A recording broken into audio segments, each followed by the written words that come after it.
पति पत्नी की शिकायतें। जब नई नई शादी होती है तो पति पत्नी में प्यार बहुत ज़्यादा देखने को मिलता है। जैसे जैसे समय बीतता जाता है पति पत्नी का प्यार कम होते जाता है और फिर एक समय ऐसा आता है जब वे एक दूसरे के साथ बातचीत करना भी पसंद नहीं करते। ऐसा बिना कारण नहीं होता। इसके पीछे जो छोटे छोटे कारण जिम्मेदार होते हैं उनके बारे में कोई ज़्यादा सोचता नहीं है। आज की ये कहानी आपको इन सब कारणों से अवगत कराएगी और सोचने पर मजबूर कर देगी। पति पत्नी काफ़ी दिनों के बाद आज एक साथ बैठकर कॉफ़ी पी रहे थे, क्योंकि आज उनकी शादी की 27वीं सालगिरह थी। पहले की तरह वह दोनों अब एक साथ बैठकर समय नहीं बिताते थे। पता नहीं किन कारणों से उन दोनों के बीच की दूरी बढ़ती ही जा रही थी। कॉफ़ी पीते पीते पत्नी ने चुप्पी तोड़ते हुए कहा, मुझे आपसे बहुत कुछ कहना है, आपको बहुत कुछ बताना है, लेकिन अब हमारे पास एक दूसरे के लिए समय ही नहीं है। मैंने इस बारे में बहुत सोचा है और मैंने इस समस्या से निपटने का एक उपाय निकाला है। अगर आप राजी हो तो बताती हूँ। पति ने सिर हिलाकर हाँ भर ली। पत्नी ने तुरंत ही पास के बुक सेलर से 2 डायरी खरीद ले आई और बोली, मैं यह 2 डायरी लेकर आई हूँ, एक आपके लिए और एक मेरे लिए। आज के बाद हम दोनों को एक दूसरे से जो भी शिकायत होगी वह हम अपनी अपनी डायरी में लिख कर रखेंगे।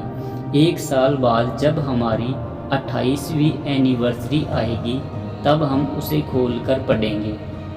तब हमें एक दूसरे की उन चीज़ों या आदतों के बारे में पता चलेगा जो हमें पसंद नहीं है और हम उन्हें सुधार पाएंगे या कोई उपाय कर पाएंगे। पति को भी पत्नी का यह आइडिया पसंद आया और उसी दिन से दोनों ने डायरी लिखना शुरू कर दिया। देखते ही देखते 1 वर्ष बीत गया और पति पत्नी का 28वीं एनिवर्सरी का दिन आ गया। पति पत्नी दोनों ही बेडरूम में रखी टेबल पर बैठकर कॉफ़ी पीने लगे और पास में ही टेबल पर दोनों की अपनी अपनी डायरी रखी हुई थी जो उन्होंने एक दूसरे के साथ बदल दी। कॉफ़ी पीकर के पहले पति ने पत्नी की डायरी पढ़ना शुरू की। उस डायरी में बहुत सारी शिकायतें थी, जैसे कि तारीख लगाकर सभी शिकायतें लिखी थी। आज रेस्टोरेंट में ले जाने के लिए वादा किया था लेकिन फिर भी नहीं लेकर गई।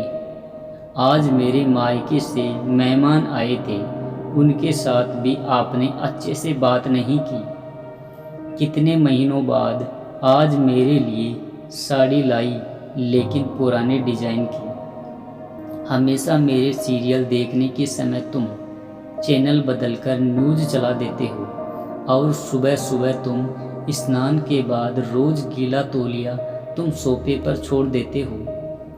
ऐसी कई सारी शिकायतें थी। डायरी को पढ़ते पढ़ते पति की आंखों में आंसू आ गए। पति को काफ़ी अफसोस हुआ।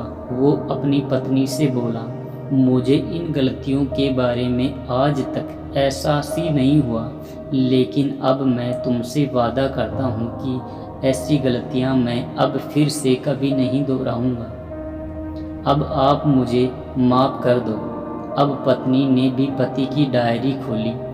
पत्नी ने डायरी के कई सारे पन्ने पलटे, लेकिन वह पूरी तरह से खाली थी। कहीं पर भी एक शब्द भी नहीं लिखा हुआ था। पत्नी बोली, आपने तो डायरी में कुछ लिखा ही नहीं है। पति बोला, डायरी का आखिरी पन्ना देखो, मैंने उसी पर लिखा है। उस पन्ने पर लिखा था, तुमने मेरे लिए और मेरे परिवार के लिए इतने सालों में जो त्याग किया है और हम सबको जितना प्यार दिया है उसके आगे मैं तुम्हारे खिलाफ इस डायरी में कुछ भी नहीं लिख सकता। और इससे भी ज़रूरी मुझे कभी भी तुमसे कोई कमी देखने की इच्छा ही नहीं हुई। ऐसा नहीं है कि तुम में कोई कमी नहीं है, लेकिन तुम्हारे प्यार, समर्पण और त्याग के आगे तुम्हारी हर कमी बहुत छोटी है। मेरी अनगिनत गलतियों को नज़रअंदाज करके तुमने इस कठिन जीवन में मेरा और मेरे परिवार का साथ दिया है और हमेशा मेरे साथ खड़ी रही। अब तुम ही बताओ कि तुम्हारे अंदर दोष निकाले तो कैसे निकाले। अब पत्नी की आंखें नम थी। पत्नी ने पति के हाथ से अपनी शिकायतों की डायरी ले ली और उसे जला दिया। पति पत्नी का रिश्ता एक दूसरे के विश्वास पर टिका होता है और उसी से वह मजबूत होता है। उम्र के एक दौर में पति पत्नी को एक बात अच्छे से समझ लेनी चाहिए कि एक दूसरे में गलतियां और कमियां निकालने के बजाय अगर यह याद रखा जाए कि उसके साथी ने उसके लिए कितना त्याग किया है, तो इससे उनका रिश्ता और भी ज़्यादा मजबूत होगा। दोस्तों, इस कहानी को लिखने के पीछे मेरा मकसद है कि इन दिनों पति पत्नी में बढ़ते जा रही दूरियां कम हो सके और ख़ासकर गलत फहमियों की वजह से या सिर्फ बात ना करने की वजह से बढ़ती जा रही दूरियों को आराम से, शांति से बैठकर प्रेम पूर्वक बात करके कम किया जा सकता है या ख़त्म भी किया जा सकता है। फ्रेंड्स, स्टोरी कैसी लगी कमेंट बॉक्स में कमेंट करके बताएं। साथ ही वीडियो को लाइक शेयर करें और चैनल पर नए हैं तो चैनल को सब्सक्राइब करें। चलो मिलते हैं नेक्स्ट वीडियो में, तब तक के लिए नमस्कार।